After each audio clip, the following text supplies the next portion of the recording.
So if I were to go around over here in Adobe Photoshop Elements onto the File menu, and if I were to go around and click on Open in Camera Raw, and then if I were to go around over here and select out a raw image and open it, then it opens it out in my Camera Raw right here.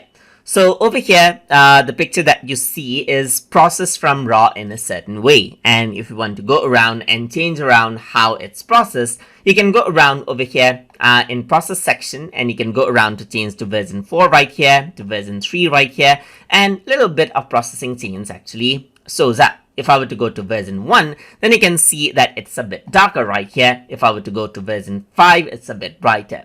You can see the difference over here on the brightness level of how it is processed in the histogram as well. So version 1 you can see it's a bit darker right here. So it's just a way on how the camera raw is processed before you actually edit it out. So depending on what you like, where you get the details from and so forth, you can go around and change the calibration option right here, just like this as well. So that is how you can work around with the camera calibration option inside of Adobe Photoshop Elements Camera Raw.